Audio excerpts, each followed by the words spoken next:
नमस्कार दोस्तों। अब इस वीडियो में हम लोग नॉर्मलाइजेशन के बारे में लर्न करेंगे। इंट्रोडक्टरी पार्ट उसका देखेंगे। नॉर्मलाइजेशन ये एंटायर डेटाबेस सिस्टम के ऊपर अप्लाई होता है। जब हम लोग डेटाबेस में डेटा इंसर्ट, अपडेट या डिलीट करते हैं या कुछ अलग ऑपरेशंस डेटाबेस के ऊपर परफॉर्म करते हैं, तब डेटाबेस में बहुत सारी एनोमलीज क्रिएट होती है, डुप्लीकेट डेटा क्रिएट होता है।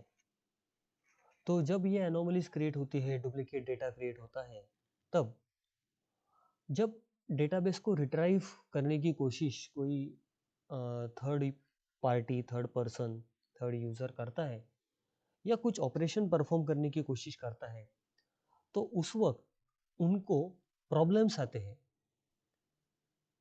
तो वो प्रॉब्लम्स हम लोग अब इंट्रोडक्टरी पार्ट में समझने की कोशिश करेंगे और नॉर्मलाइजेशन को भी इंट्रोड्यूस करेंगे। So normalization is the process of organizing the data in the database. तो सबसे पहले हम तो डेटाबेस में डेटा ऑर्गेनाइज करते हैं। It is use to minimize the redundancy, repetition जो होता है डेटा का, फ्रॉम द रिलेशन और group of tables. It is also use to eliminate the undesirable characteristics. जब डेटाबेस में हम लोग बहुत सारा डेटा एंटर करते हैं, तब रिपीटेशंस ह्यूमन है, ह्यूमन मिस्टेक, ह्यूमन एरर तो होते ही रहता है। तो नॉर्मलाइजेशन में क्या होता है कि जनरली हम लोग एक लार्ज टेबल को स्मॉल टेबल में डिवाइड करते हैं और डिवाइड करके फिर उनमें लिंक्स क्रिएट करते हैं, उनमें कनेक्शन एस्टेब्लिश करते हैं, क्योंकि पूरा डेटा तो आपके डेटाबेस में आना चाहिए। अगर एक लार्ज टेबल आपके सामने है जिसमें 25 to 35 रोज है और 10 to 15 कॉलम्स है, तो वो बहुत लार्ज टेबल हो जाता है। तो इसीलिए उसको अंडरस्टैंड करना भी डिफिकल्ट हो जाता है। तो इसीलिए इसको स्मॉल स्मॉल टेबल्स में कन्वर्ट करना ज़रूरी रहता है। The normal form is use to reduce the redundancies from the database table. तो अलग अलग नॉर्मल फॉर्म रहते हैं। नॉर्मल फॉर्म्स का मतलब है कि ये एक फिल्टरिंग प्रोसेस है, नॉर्मलाइजिंग प्रोसेस है, स्टेप बाय स्टेप प्रोसेस है। तो फर्स्ट नॉर्मल फॉर्म में एक प्राइमरी लेवल पे अपना डेटाबेस नॉर्मलाइज होता है। सेकंड नॉर्मल फॉर्म में उसका कुछ ज़्यादा पार्ट नॉर्मलाइज होता है, मतलब ज़्यादा फिल्ट्रेशन होता है। फर्स्ट स्टेप में ओनली प्राइमरी लेवल पे फिल्ट्रेशन होता है, ये सेकेंडरी लेवल पे, ये अगेन हायर लेवल पे फिल्ट्रेशन होता है 3NF और वॉइस कोड नॉर्मल फॉर्म में। तो नॉर्मल फॉर्म्स के ये इंपॉर्टेंट पॉइंट्स है कि कौन सा कंडीशन सेटिस्फाई हुआ तो वो टेबल 1NF में रहेगा, कौन सा कंडीशन सेटिस्फाई हुआ तो वो 2NF में रहेगा, and so on. So the relation is in 1NF if it contains the atomic values. The relation will be in 2NF and if all the non-key attributes are fully functionally dependent on the primary key. अगर relation को 3NF में normalise करना है तो वो 2NF में चाहिए and there should not be any transitive dependencies. 4NF के लिए कंडीशन है BCNF में चाहिए और मल्टी वैल्यूड डिपेंडेंसी उसमें नहीं चाहिए। 5NF, a relation is in 5NF and it does not contain any joint dependency और joining should be lossless। तो सबसे पहले बेसिक कंसेप्ट और बेसिक क्वेश्चन रहता है कि ये जो रिडंडेंसी है, ये जो डुप्लीकेसी है, ये क्या है। अगर ये रहती भी है तो इतना कौन सा बड़ा इशू हो जाता है। तो ये चीज़ समझ के लेना बहुत ज़रूरी है, क्योंकि नॉर्मलाइजेशन करना है तो बिगिनर लेवल पे ये क्वेश्चन रहता है कि what are these duplicacies, means redundancies, and why they should be removed. So for that purpose we will see one example. उसके लिए एक एग्जांपल देखते हैं। देखो यहाँ पे एक टेबल है, SID, S name, student ID, student name, age है इसमें। ये एक स्टूडेंट है जिसका यहाँ पे राम, उसका एक कॉलम सॉरी एक रो रिपीटेड है, और यहाँ पे स्टूडेंट आईडी स्टूडेंट नेम है, ये पूरा कोर्स और फैकल्टीज के बारे में इंफॉर्मेशन है। एक स्पेसिफिक स्टूडेंट किसी कोर्स को ऑप्ट करता है डीबीएमएस को, ये राम ऑप्ट कर रहा है, नितिन ऑप्ट कर रहा है, यहाँ पे अमृत ऑप्ट कर रहा है, ये रवि जावा को ऑप्ट कर रहा है, ये फैकल्टीज है जो डीबीएमएस और जावा पढ़ा रहा है।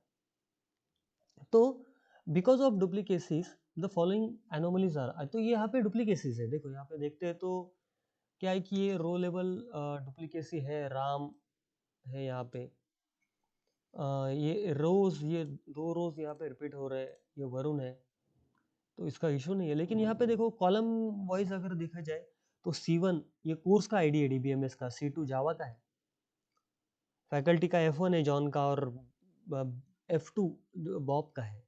तो ये यहाँ पे कॉलम वाइज देखा जाए तो यहाँ पे रिपीटेशन है, रो वाइज देखा जाए तो यहाँ पे रिपीटेशन। तो देखते क्या प्रॉब्लम्स होती है। तो देखो इंसर्शन अपडेशन डिलीशन में प्रॉब्लम्स होती है, लेकिन क्या प्रॉब्लम होती है, तो फॉर एग्जांपल देखो अभी इंसर्शन एनोमली, इंसर्शन एनोमली मतलब new course can not be added. तो यहाँ पे क्या है ना कि CID and C name can be added. यहाँ पे सोचो कि एक नया कोर्स इस ब्रांच में इंट्रोड्यूस हो रहा है, C3 आर्टिफिशियल इंटेलिजेंस। तो C3 आर्टिफिशियल इंटेलिजेंस अगर यहाँ पे आप लोग इंसर्ट करोगे तो क्या प्रॉब्लम होगी, other attributes can not be inserted. तो यहाँ पे देखो C10 MBA ये भी एक कोर्स यहाँ पे इंसर्ट करना है, तो वहां पे एसोसिएटेड जो स्टूडेंट है, वो कोर्स को एसोसिएटेड जो स्टूडेंट्स है वो यहाँ पे मेंशन नहीं किए, फैकल्टीज उनकी सैलरीज यहाँ पे मेंशन नहीं की है। तो ये है इंसर्शन एनोमली। तो ये प्रॉब्लम आता है, इसीलिए आपके टेबल में डेटा रिपीटेड नहीं होना चाहिए, रिडंडेंसीज डुप्लीकेसीज नहीं होना चाहिए। ये रही इंसर्शन की बात। Deletion, if we delete specific record of specific student, for example course learned by that student, CID CNAME can be deleted, but along with that the whole record will be deleted. For example delete from student where SID is equal to 2। अभी यहाँ पे SID 2 अगर की बात करते हैं, रवि को delete करना है, तो इस टाइप की क्वेरी अपने को लिखनी पड़ेगी। लेकिन अपना ये रिक्वायरमेंट क्या था, रिक्वायरमेंट था कि कोर्स लर्न किया हुआ डिलीट करना है, CID CNAME। तो रवि के बारे में अगर बात की जाए तो ये C2 जावा डिलीट करना था, लेकिन प्रॉब्लम क्या हो गया, रवि का पूरा रिकॉर्ड डिलीट हो गया। अभी रवि का पूरा रिकॉर्ड अगर डिलीट हो गया तो रवि ने बस ये कोर्स को एनरोल नहीं किया है, रवि ने उस डिपार्टमेंट में कुछ अलग कोर्सेज को भी एनरोल किया होगा।